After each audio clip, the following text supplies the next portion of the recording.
Previously on SpaceTime Junction. We got the Dragon's Lair arcade game working in our last episode, which, by the way, was already a miracle on par with opening your junk drawer and discovering your old iPod still has battery life and is somehow playing Toto.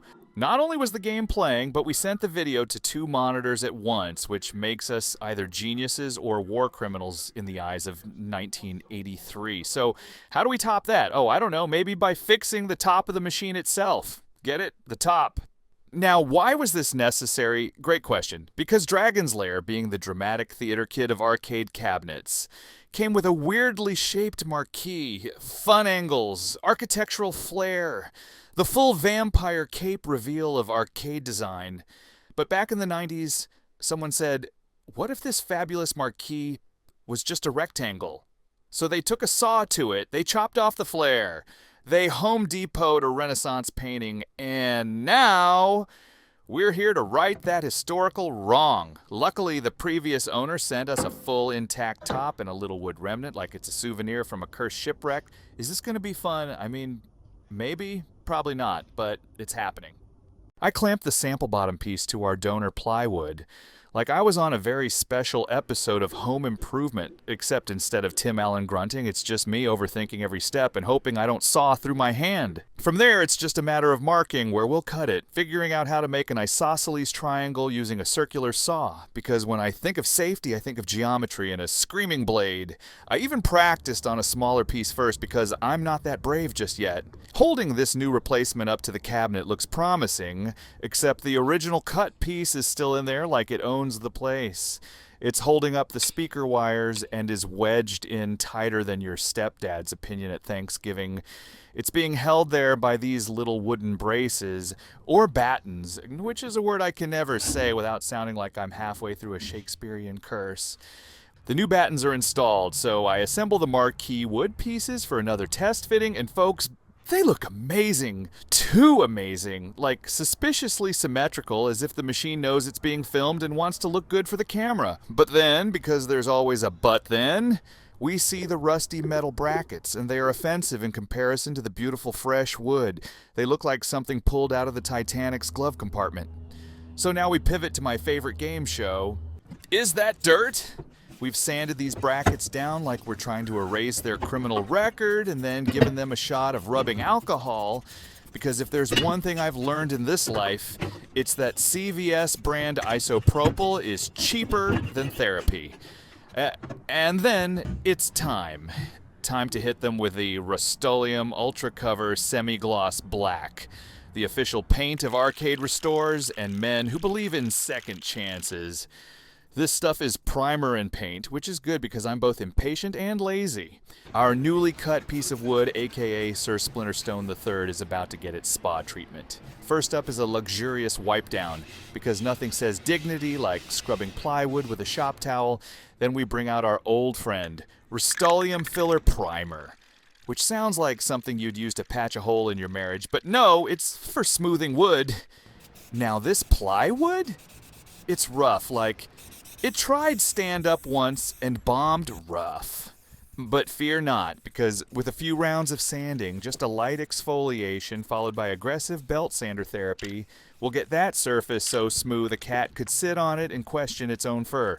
After that, we'll hit it with some flat black primer, and for the final touch, slap on a sheet of black textured vinyl.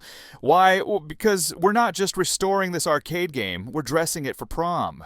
Our game board is currently mounted to what I can only describe as a rust-themed metal tray. Naturally, we're going to sand and paint it because, we're classy. We grab a can of Rust-Oleum Smoke Gray, all in the hope that we're adding class to an area that'll be completely hidden inside a dark arcade cabinet seen only by a small family of spiders and me, a man who chose this life. After a brief moment of paint curing and questioning our priorities, we remount the board and prepare for the big one. Sanding, priming, and texturizing the entire cabinet. You know, the part where your hand vibrates for 3 days from orbital sander syndrome. Let's go. We took out the monitor mounting bolts and immediately spotted a leftover chunk of the original artwork just sitting there all smug. So I fired up some superimposing magic to give you an idea of where it used to live, and it actually looked kind of majestic. Now, Dragon's Lair cabinets were originally wrapped in this Moroccan textured vinyl, which according to arcade law made it fancy. Ours had that too until someone years ago said, "What if I painted directly on top of the vinyl?" And then they did that with zero remorse. At one point I thought, whoa, what if I just repaint it vinyl colored? And right after I thought that, my brain filed a complaint with HR, so yeah, that idea is dead now. Naturally, I decided it would be best to strip off what was left of the vinyl. It looked like it was going to come off easily, and I was like, great! And I'm not just restoring the cabinet, I'm competing in some kind of race, Can I finish before I get bored? Let's find out! Alright, Dragon's Lair position something. We're gonna do it! Prepare to qualify. Okay, watch me squeeze 45 minutes worth of work into 30 seconds. Everything up top came off really easy, that's what she said. I think I've exceeded my that's what she said quota. Had to bust out the heat gun to get the more stubborn vinyl off. Gotta say, I regret not wearing gloves. I'm not wearing shoes either, but I'm just trying to bother people who don't want to see my dogs. Don't wreck, don't wreck. Oh, you wrecked. All right, lap 2, here we go. Almost came off in one piece, I was so PO'd. Sneak preview of the vinyl on the sides totally came off easy, but the front panel was not having it. Oh my gosh. So I'm looking at it and going like, how are we gonna do this? Yes, I kicked the camera. Decision made, we're gonna sand it off. I turned off the pole position sounds because the sander sounds pretty much the same. I'm using the coarsest grit possible, of course.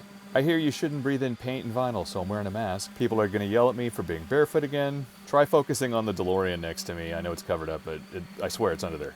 Are there any good sandpaper jokes? Let me check. Okay, I'm back. There are. These are great. Okay, here we go. My dad was addicted to sandpaper. He always said it helped take the edge off. I got fired from the sandpaper factory. They said I was too abrasive. What did the dog say when he walked on the sandpaper? Rough, rough. I'm here all week, folks, so yeah.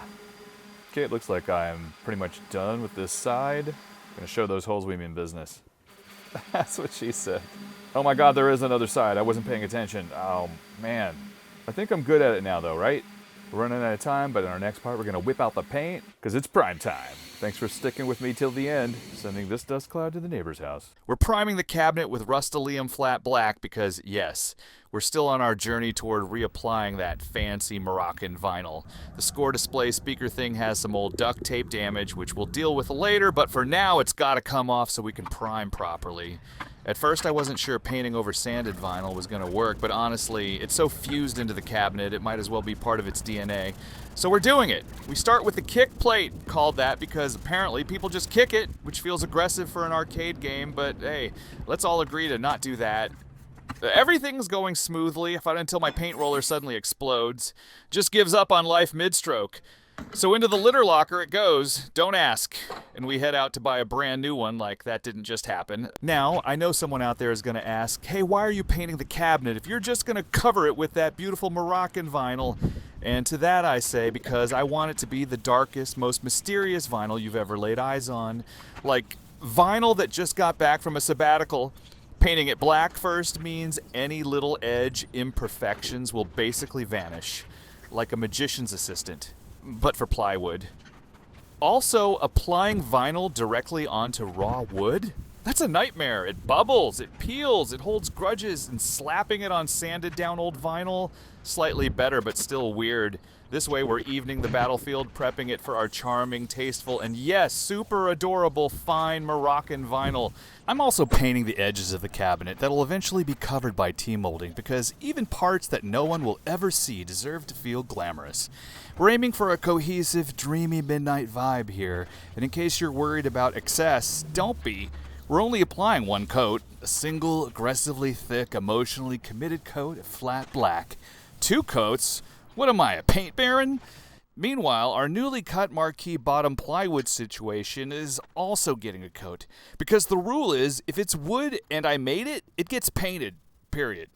While we wait for the glorious coat of doom to dry, it's time for a fan favorite moment.